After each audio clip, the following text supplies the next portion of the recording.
All right, we are back here on the GSMC Baseball Podcast, bringing you our third segment, which is going to be talking about Shohei Ohtani and his interpreter Ippei and the situation that is involving them that has happened in the past few days. So, obviously, to start off with, we all know of what happened. It came out mysteriously in the middle of the day that the Dodgers had fired Ippei, Shohei Ohtani's interpreter, for many, many years, and it was kind of a shocker. Now, it usually wouldn't be big news if a team did fire an interpreter. I think that's something that happens behind the scenes all the time.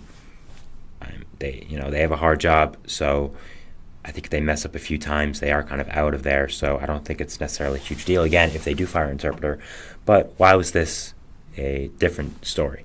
It was a different story because Ippei and Ohtani had been friends for a long time. They came over when Ohtani came over from MPB. He brought over Ippei to be his interpreter. He didn't let the Angels bring an interpreter. He brought his guy. So overall, that's really why it's big news. They are friends. They've been friends for a long time. It's very public they are friends. There's so many clips on Twitter and social media of them chatting in the dugout, just being real good friends. And it was a shocker when they fired him. So we tried diving deep into it. We found out shortly after that it was because of some gambling issues. The first thing we heard was that Ippei transferred money from Ohtani's accounts to pay for his gambling debts in a legal gambling ring. Now, the first thought with a lot of people was a few things. One, how would an interpreter rack up a $4.5 million gambling debt? I'm sure he gets paid nicely. I'm sure he does, believe me. But I don't think he has enough money for $4.5 million. Second of all, how does he have access to Ohtani's financials? That's another strange thing I think a lot of people were wondering. So there's a lot of stuff that weren't exactly right with the situation. And it came out later that kind of seemed like something that Ohtani's lawyers wanted you to believe. And they wanted you to believe that Ohtani was fully a victim and didn't really know what was going on. And with a lot more stuff coming out, we see that Ohtani kind of knew about it and that he did it for Ippei and these kind of situations. Ippei talked about it, and he talked about how it is all his fault, which I think is true. Overall, I personally think what happened was, this is from my outside point of view, by the way. I don't have sources within the Dodgers organization or with Ippei or with Shohei.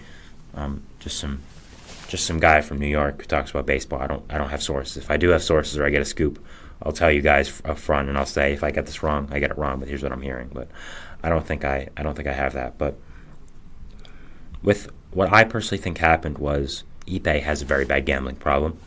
He got into some illegal gambling rings, got into debt, and was kind of scared because you're getting into illegal gambling debt. That's not a great thing, I'd say. And he asked his good friend Shohei to pay him out of the gambling debts because, as we know, Shohei has a lot of money. I don't think anyone's really going to be debating that here. He gets paid handsomely for his services, as he should. We're the best athlete in the world. I don't think there's really any debate about that. So I think Ohtani did it, and because he is his friend, and he told his lawyers, and the lawyers found out and said, okay, you shouldn't have done that. As much as it was a nice thing to do, and as much as it was a good thing for you to do, to bail out your friend, it's an illegal gambling debt, and that's a crime still, even if you don't think about it. So I think they then push the story of Ippei stealing money from Ohtani's accounts, and that he was overall the victim. I think Ohtani's a victim. I do. I think that Ippei overall did kind of trick him into giving him some money to pay off the debt because they are such good friends, but I think he knew what he was doing a little bit. Now, that was my personal opinion. That is still my personal opinion of what happened, but we've heard a lot of different news over the weekend now. The first thing that's kind of strange is that we learned Ippei didn't go to college, which is kind of strange. Now, if you looked in the Angels media guide for all these years, you saw Ippei in his picture, and you saw that his bio said he graduated from UC Riverside in 2007. And if a baseball reporter asked the school to provide records of him if he did go to the school, and the school then said they had no record of all of him ever going to UC Riverside. So, did he lie about going to college? If he did, that would be a big deal, and that would be a big offense. I would say lying about your credentials to get one of the biggest jobs in baseball, I'd say right now, being an interpreter for Ohtani. So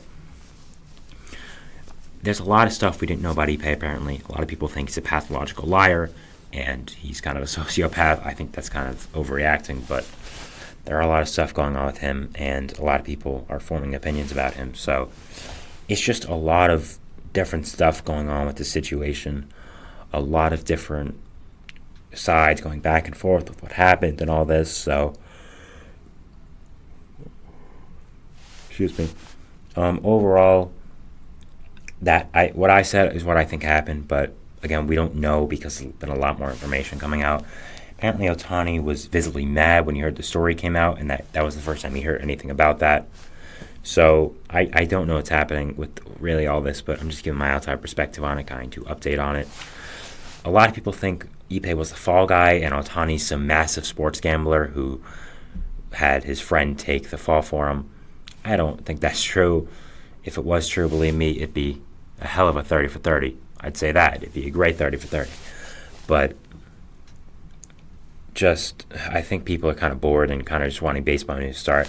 As you see with me, I mean, some of these segments I'm kind of reaching, There's not much going on with baseball right now, but I'm trying to give out the best content I can, and Tuesday's going to be really fun, Wednesday's going to be fun, Thursday's going to be fun, because that's when everything heats up, and that's when it's my time to shine for baseball opening day, so that's going to be fun.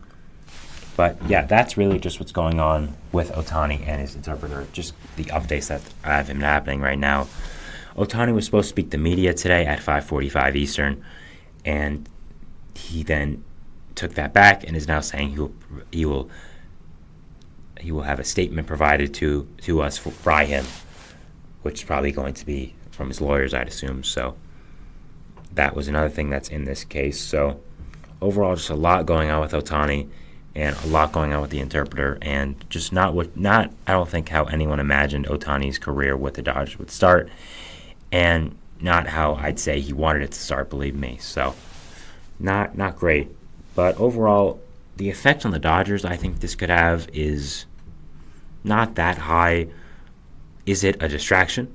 Yes, it's a distraction. Absolutely, it's a distraction. When you're having your franchise guy hold a press conference, the guy he gave $700 million to, right after a few weeks after he made his debut, I don't think that's a great sign, and I don't think it's very good. But I don't think this is a huge thing that should affect them on the field. Again, I think it'll distract them because it is a news story that is very popular, is going to be very televised because it is Ohtani, and he is playing for the Dodgers now. He's in L.A. He was in L.A. before, but he's with the real L.A. team now with the Dodgers. Sorry, Angels fans, but that's how it goes. I think he knew what he signed up for, and he knew it the media, but I don't think he expected his good buddy and translator to be fired because of stealing money. So it's definitely an interesting thing, and it's definitely an interesting situation to watch. I don't think anyone was expecting this. I'm very, very intrigued to see what he says during the press conference at 5:45. I'm definitely going to be watching, and I'll probably make a short about it tonight and hear what he says. So it'll be on this channel, GSMC Sports Network and GSMC Podcast Network, if you do want to check that out. So I don't think the effect should be too high on the Dodgers and the overall team morale because of this. Is there going to be an effect on Ohtani? I think there could be. I think you have Ippei, who's kind of his everything in baseball and in life. You come to a country where you don't know the language very well, and he's kind of your middleman for translating everything. He's the guy that everyone communicates you with. So that's definitely something to watch, see if that does affect him, because he doesn't really have a middleman now to talk to people. So I don't think it should be a huge deal. Everything I've seen from him is that he knows how to speak English relatively well. He's not a scholar at it any means, but he knows how to speak the language, the basics of it.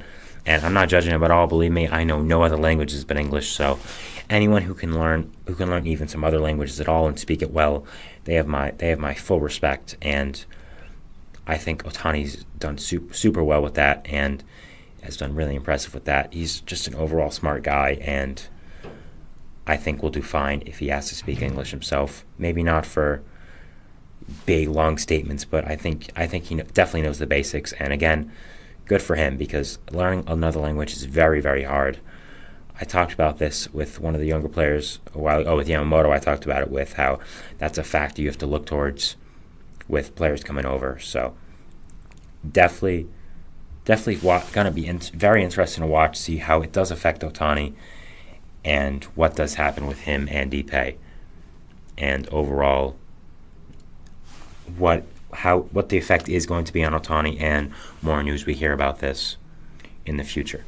So we also saw Ohtani's names appear on some illegal wiretaps because he was sending money, I believe. So that's another thing that's interesting. See if he does get involved with the legal part of this case. I think Ippei will, and I think he's probably going to be in some legal trouble, but we'll see what happens there.